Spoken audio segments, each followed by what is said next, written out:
আসসালামু আলাইকুম। এএমজেড হসপিটালের পক্ষ থেকে সবাইকে শুভেচ্ছা জানাচ্ছি। আমি ডাক্তার গোলাম মুস্তাফা, সহকারী অধ্যাপক, কোলোরেক্টাল সার্জারি বিভাগ, ঢাকা মেডিকেল কলেজ। আজকে আপনাদের সামনে যে বিষয়টি নিয়ে কথা বলবো সেটা হচ্ছে রেক্টোভ্যাজাইনাল ফিস্টুলা। রেক্টোভ্যাজাইনাল ফিস্টুলা কি জিনিস সেটা তার কিছু উপসর্গ থেকেই বোঝা যায়। ফিস্টুলা মানে হচ্ছে একটা অস্বাভাবিক যোগাযোগ ব্যবস্থা দুটো পাশাপাশি অর্গানের মধ্যে বা সারফেসের মধ্যে। সেটা যদি রেকটাম, তার মানে হচ্ছে মলাশয় এবং ভ্যাজাইনা বা প্রসবদ্বার, এর মাঝখানে যদি কোনো কারণে একটা যোগাযোগ হয় এবং সেই যোগাযোগ হয়ে মলদ্বার দিয়ে মল না এসে সারাক্ষণ যদি প্রসবদ্বার দিয়ে এই মলটা বের হয়, তখন তাকে বলা হয় রেক্টোভ্যাজাইনাল ফিস্টুলা। এই সিচুয়েশনটা একজন মহিলার জন্য তার জীবনে কতটা অস্বাভাবিক অবস্থায় নিয়ে আসে সেটা যিনি এটার ভুক্তভোগী শুধু তিনিই বুঝতে পারেন। কারণ আমাদের কাছে যত রেক্টোভ্যাজাইনাল ফিস্টুলা আসে, আমরা খেয়াল করে দেখেছি প্রত্যেকেরই হাজবেন্ড তাকে ফেলে চলে যায়, মেয়েটা অসহায়ের মতো আসে। তার মানে এটা এমন একটা ডিজিজ, যদিও এটা ক্যান্সার না, কিন্তু সমস্যাটা হচ্ছে লাইফের সাথে, হাইজিনের সাথে। এমন একটা সিচুয়েশন যেটা থেকে পরিত্রাণ পাওয়াটা খুবই জরুরি। তো এখন আমি আসছি যে এই রেক্টোভ্যাজাইনাল ফিস্টুলা কেন হয়। আমাদের দেশে মোস্ট অফ দ্য রেক্টোভ্যাজাইনাল ফিস্টুলা হয় হচ্ছে প্রসবজনিত কারণে। সাধারণত গ্রামে গঞ্জে ডেলিভারি হয় এবং ডেলিভারি হইতে গিয়ে দেখা যায় যে অবস্ট্রাক্টেড লেবার হয় এবং একটা সময় যখন আর কিছুই করতে পারে না, তখন এই রোগীটাকে হসপিটালে নিয়ে আসা হয়। ততক্ষণে অলরেডি প্রেশারের কারণে প্রসবদ্বারের এবং এই মলাশয়ের যে দুটো লেয়ার, এই লেয়ারটা সাধারণত রক্ত শূন্য হয়ে এই জায়গাটা পচে যায়। পচে গিয়ে দুটার মধ্যে একটা কমিউনিকেশন বা একটা যোগাযোগ তৈরি হয়ে যায় এবং এটা যখন একটু আস্তে আস্তে আস্তে আস্তে পরবর্তীতে শুকিয়ে যায়, শুকিয়ে দেখা যায় একটা ছিদ্র হয়ে আছে প্রসবদ্বার এবং হচ্ছে মলাশয়ের মধ্যে।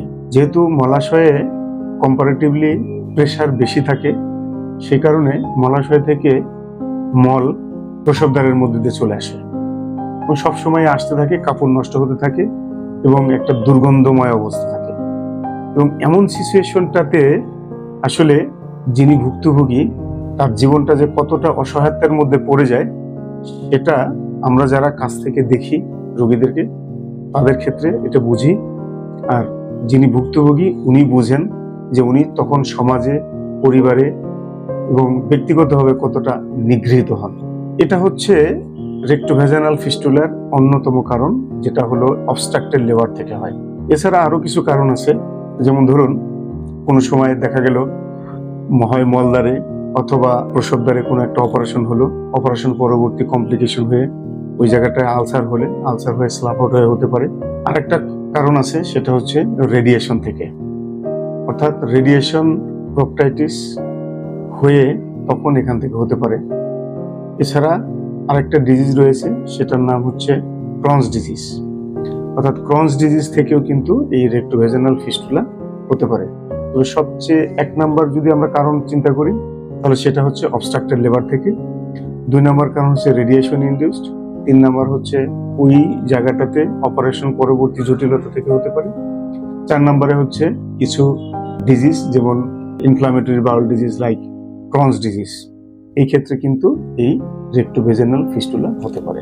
আরেকটা ঘটনা ঘটে, সেটা হলো খুবই রেয়ারলি, সেটা হচ্ছে যে 3rd ডিগ্রি পেরিনিয়াল টিয়ার রিপেয়ার হয়, যখন দেখা যায় যে প্রসবের সময় মলদ্বার এবং হচ্ছে প্রসবদ্বার এক হয়ে যায় ছিঁড়ে, এবং এটাকে সেলাই করা হয়। সেলাই পরবর্তীতে দেখা যায় এটা রেক্টোভ্যাজাইনাল ফিস্টুলা হিসেবে আসে। সুতরাং কারণ যেটাই হোক, এই মেয়েটির অথবা এই মায়ের লাইফটাকে যদি সুস্থ জীবন যদি ফিরে দিতে হয়, তাহলে এই রেক্টোভ্যাজাইনাল ফিস্টুলা সার্জারি করে ভালো না করা পর্যন্ত সেটা সম্ভব নয়।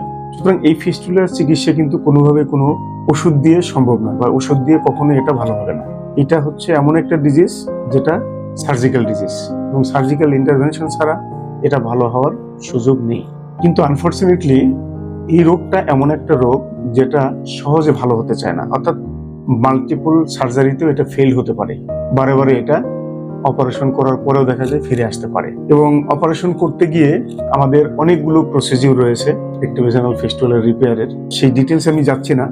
তবে আমি বলি যে এই ডিজিজগুলো আমাদের এই সেন্টারে অর্থাৎ এএমজেড হসপিটালের কোলোরেক্টাল সেন্টারে খুব ভালোভাবেই হচ্ছে, আমরা করছি এবং আমাদের এখানকার রেজাল্ট অত্যন্ত ভালো।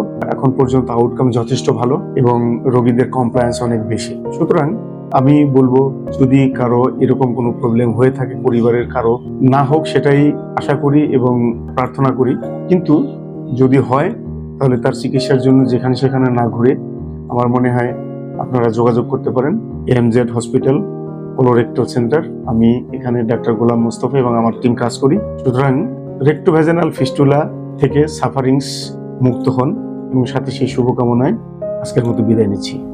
ধন্যবাদ সবাইকে।